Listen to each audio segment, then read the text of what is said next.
Channel learn R with Pallavi.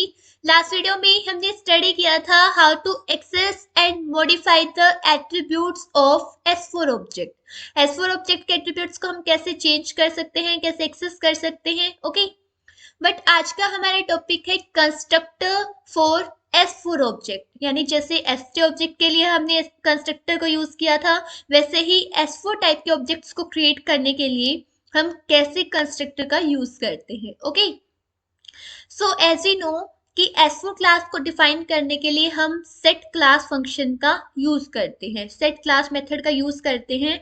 सो जो ये method होते हैं, जो ये सेट क्लास फंक्शन हम जब अप्लाई करते हैं, इसमें क्लास का नेम डालते हैं एज एन आर्ग्यूमेंट, और इसके बाद इसमें स्लॉट्स डालते हैं यानी एट्रीब्यूट्स डालते हैं, तो उसके बाद जो ये सेट क्लास फंक्शन होता है ये हमें रिटर्न करता है एक जनरेटर फंक्शन। यानी जो ये सेट क्लास फंक्शन है, तो जो ये रिटर्न करता है ये फंक्शन, वो एक जनरेटर फंक्शन होता है, और उस जनरेटर फंक्शन को हम यूज करते हैं to create the objects, new objects को क्रिएट करने के लिए। इसका मतलब है कि अगर ऑब्जेक्ट्स को क्रिएट करने के लिए अगर ये जनरेटर फंक्शन यूज हो रहा है, तो हम इसको कंस्ट्रक्टर कह सकते हैं, यानी it acts as a constructor. Okay, so कैसे हमें करना है, हम इसको प्रैक्टिकली, ये मैंने आपको एग्जाम्पल के लिए ये नोट्स में डाल दिया है, बट मैं आपको प्रैक्टिकली करके दिखाती हूँ। Okay, so constructor for S4 object, सबसे पहले हम करते हैं वही सारा काम जो हमने लास्ट वीडियो में सीखा था कि कैसे हम क्लास को डिफाइन करते हैं, S4 क्लास को। तो यहाँ पर हमें डालना पड़ता है, जैसे फॉर एग्जाम्पल क्लास का नेम, मान लो हमारे पास फ्रूट्स एक क्लास है। ओके, सो यहाँ पर 1 सेकेंड, फ्रूट्स। ओके, इस तरीके से क्लास डिफाइन कर दी। अब इसके बाद हम क्या करते हैं, इसमें स्लॉट्स डाल देते हैं एट्रीब्यूट्स। फॉर एग्जांपल जैसे स्लॉट इज इक्वल टू एक लिस्ट डालते हैं, इसमें मान लो नेम ऑफ फ्रूट, फ्रूट का जो नेम है वो किस में होता है,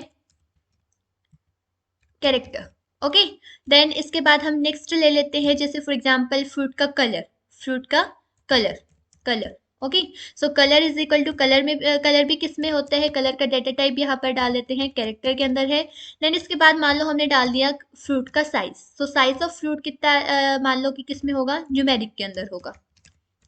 सो न्यूमेरिक। ओके, सो स्पेलिंग न्यूमेरिक। ओके, ठीक है। सो यहाँ पर हमने एक क्लास डिफाइन कर दी है। अब हमें पता है कि ऑब्जेक्ट को क्रिएट करने के लिए हम क्या करेंगे, मान लो F1 एक फर्स्ट फ्रूट मैंने क्रिएट किया।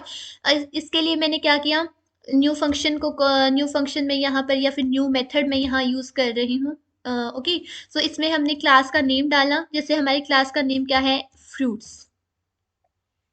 हमारी क्लास का नेम है फ्रूट्स। ओके, अब इसके बाद देन हम डाल देते हैं इसके अंदर इसके जो भी इसको एट्रीब्यूट्स चाहिए थे। नेम इज इक्वल टू, मान लो फ्रूट का नेम है मैंगो। देन इसके बाद उसका हमें कलर डालना था, कलर इज इक्वल टू मान लो कि जैसे yellow. Okay, so yellow. Okay, then हमें डालना है साइज, साइज ऑफ फ्रूट मान लो 2। ओके, सो ये हमने एक ऑब्जेक्ट क्रिएट कर दिया, जब हम इसको प्रिंट करवाएंगे तो इस तरीके से ये प्रिंट होता है। अब हमें क्या करना है, अब मान लो मुझे एक और फ्रूट क्रिएट करना है, एक और ऑब्जेक्ट क्रिएट करना है सेम फ्रूट क्लास का।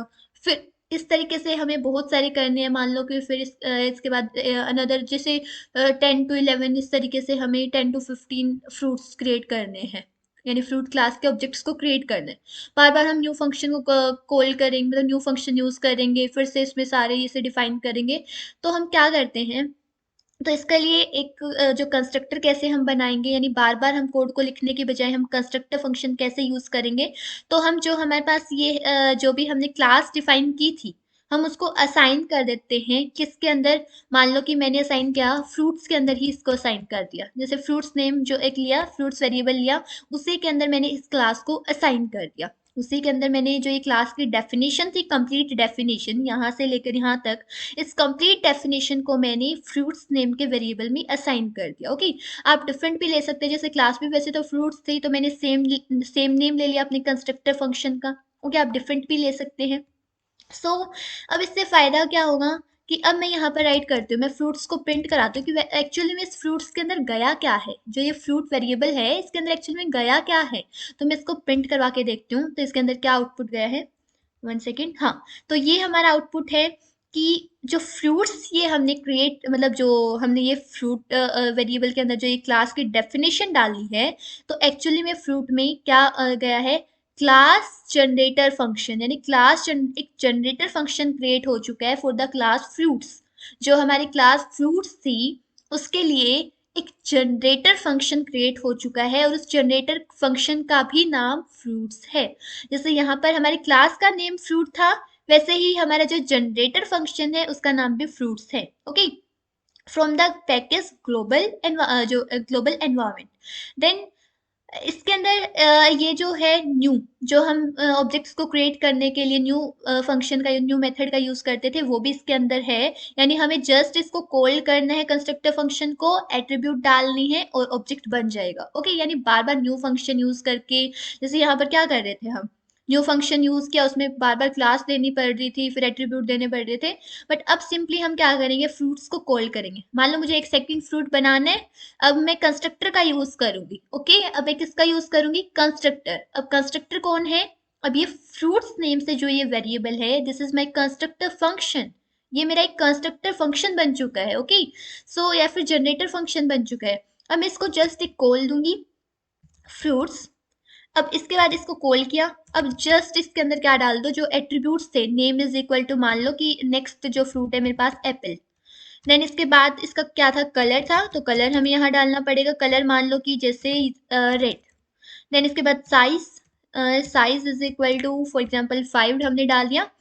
तो ये क्या हुआ, ये हमने जनरेटर फंक्शन यूज किया है, यानी कंस्ट्रक्टर फंक्शन। मैं बार बार जनरेटर फंक्शन कंस्ट्रक्टर फंक्शन बोल रही हूँ, सेम थिंग है, जनरेट करना या कंस्ट्रक्ट करना। ओके, यानी जनरेटर फंक्शन या फिर कंस्ट्रक्टर फंक्शन। और कौन है वो जनरेटर या कंस्ट्रक्टर फंक्शन, जो ये फ्रूट्स फंक्शन है। ओके, सो ये एक जनरेटर फंक्शन बन चुका है। हमारी क्लास भी फ्रूट्स थी, इसमें कोई डाउट नहीं कि क्लास का नेम भी हमारा फ्रूट्स ही था।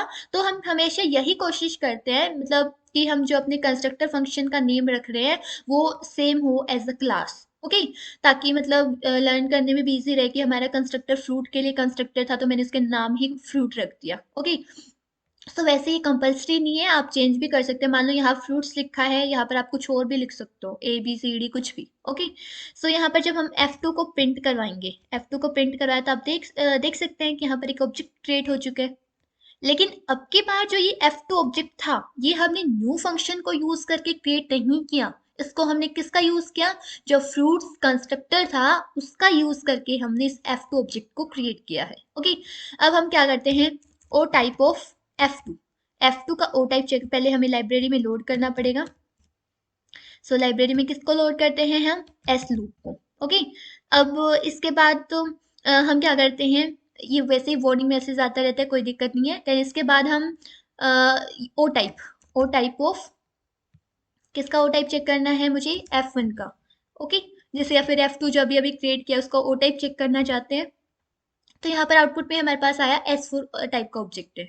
ओके, सो ये था कि हम कैसे कंस्ट्रक्टर को यूज कर रहे हैं, मतलब कंस्ट्रक्टर को कैसे यूज करते हैं वेरियस ऑब्जेक्ट्स को क्रिएट करने के लिए। अब आप चाहें, अब आपकी मर्जी, आप कितने भी ऑब्जेक्ट्स क्रिएट कर लो, आप फ्रूट्स क्लास के कितने भी ऑब्जेक्ट्स क्रिएट कर लो by using this fruits constructor. सिर्फ इस फ्रूट्स कंस्ट्रक्टर फंक्शन के अंदर आपको जस्ट आपको एट्रीब्यूट तो डालने ही पड़ेंगे। ऑब्जेक्ट तो चाहे आप कोई भी क्रिएट करो, एट्रीब्यूट तो आपको देने ही पड़ेंगे। बस ये है, बार बार वो न्यू फंक्शन यूज करके उसमें बार बार क्लास लिखना, तो ये चीज़ थोड़ी सी मतलब कॉम्प्लेक्स सी है। सो इसलिए आप ये कंस्ट्रक्टर फंक्शन को जस्ट एक कॉल करो और बन गया ऑब्जेक्ट। ओके, अब एक और चीज मैं आपको बताती हूँ, मान लो जो F2 है उसके स्लोट्स क्या हैं। F2 जो मेरे पास ऑब्जेक्ट है उसके स्लोट यानी वेरिएबल्स या फिर एट्रीब्यूट्स, नेम है, कलर है, साइज है। अगर मुझे ये चाहिए, मान लो मुझे किसी भी क्लास के स्लोट्स चेक करने हैं कि उसके स्लोट्स क्या हैं, तो इसके लिए फंक्शन होता है स्लोट नेम्स। मान लो मुझे चाहिए F1 के, तो क्या है, नेम है, क्योंकि फ्रूट था ना, तो फ्रूट में नेम, कलर, साइज, इस तरीके से। या फिर हम चेक करते हैं, मान लो अगर मैं यहाँ पे फ्रूट्स डालती हूँ, वैसे हमारा जो फ्रूट्स है वो तो एक्चुअली एक जनरेटर फंक्शन बन चुका है, तो वैसे भी यहाँ पर क्या आया कि slot names of fruits, data, class name, package, इस तरीके से और कुछ दिया, क्योंकि फ्रूट्स अब हमारा चेंज हो चुका था। फ्रूट्स क्या बन चुका था, तो एक कंस्ट्रक्टर फंक्शन यहाँ पर हमने असाइन कर दिया था। ओके, अगर ये कंस्ट्रक्टर फंक्शन इस क्लास नेम जैसा नहीं होता, तब ये फिर क्लास के ही वो एट्रीब्यूट्स या स्लोट्स देता। ओके, सो इस तरीके से हमने देखा कि कैसे हम कंस्ट्रक्टर यूज कर सकते हैं। ये आपको सेम वही जो मैंने आपको अभी करके दिखाया वही है। ओके, आप देख लेना इसको। सो यानी how we can use the constructor function को कैसे यूज करेंगे नए नए ऑब्जेक्ट्स को क्रिएट करने के लिए। So note about that our constructor in turn uses the new function. ये जो हमने कंस्ट्रक्टर बनाया था ना, जो हमने अभी फ्रूट्स नेम से कंस्ट्रक्टर बनाया था, ये भी यूज तो न्यू फंक्शन को ही कर रहा है। ओके, बस ये है कि हमें नहीं लिखना पड़ रहा उस न्यू को बार बार, लेकिन ये भी यूज तो न्यू फंक्शन को ही कर रहा है ऑब्जेक्ट्स को क्रिएट करने के लिए। बस ये क्या कर दिया, रैप कर दिया। ओके, यानी इसको हमने रैप कर दिया किसके अंदर, मतलब जैसे वो जो हमने फ्रूट्स कंस्ट्रक्टर फंक्शन बना है उसी के अंदर सब कुछ न्यू फंक्शन क्लास वगैरह सब कुछ जा चुका है, बस उसको कॉल करना है हमें। ओके, सो इस तरीके से हमने ये देखा था। फिर स्लोट्स नेम कैसे चेक करते हैं ये भी हमने देखा कि कैसे स्लोट्स के नेम कैसे चेक कर सकते हैं। अब मैं आपको एक और बात बताती हूँ। ओके, सो देखना, जैसे अब मान लो मैंने यहाँ पर राइट किया F3। F3 एक थर्ड ऑब्जेक्ट बनाया फ्रूट्स क्लास का ही। मान लो मैंने यहाँ पर फ्रूट्स को कॉल कर दिया, फ्रूट्स को जस्ट कॉल, मतलब जो फ्रूट्स हमारे पास कंस्ट्रक्टर था उसको जस्ट कॉल किया। ओके, इसमें कोई आर्ग्यूमेंट नहीं डाला। वैसे हमें क्या डालना चाहिए था, इसमें एट्रीब्यूट्स डालने चाहिए थे कि नेम क्या है फ्रूट का, कलर क्या है। तो तो फिर इस फ्रूट के अंदर क्या गया होगा, क्या गया होगा अगर हम इस फ्रूट को प्रिंट करते तो देखते क्या आएगा कि फ्रूट का नेम कुछ भी नहीं है, कैरेक्टर 0, कलर कोई कलर नहीं हमने असाइन किया, कैरेक्टर 0, साइज कोई भी साइज नहीं डाला, न्यूमेरिक 0। ओके, यानी हमने कुछ भी नहीं डाल रखा है इसमें। तो इस तरीके से मतलब जब हमने कंस्ट्रक्टर का यूज किया उसमें कुछ भी एट्रीब्यूट नहीं डाले तो इस तरीके से आउटपुट आएगा। ओके, यानी ऑब्जेक्ट तो क्रिएट किया है बट उसको कोई एट्रीब्यूट वैल्यू नहीं दी, इसलिए ये 0 0 शो कर रहा है। सो ये हमारे पास कंसेप्ट था कंस्ट्रक्टर फंक्शन, फिर generator function for S4 class. S4 class similarly हमने S3 के लिए भी पढ़ रखा है पहले ही, लेकिन अभी आज हमने किया S4 के लिए। अब हम आगे करेंगे generic functions methods next video में। Okay, so thanks for watching my video.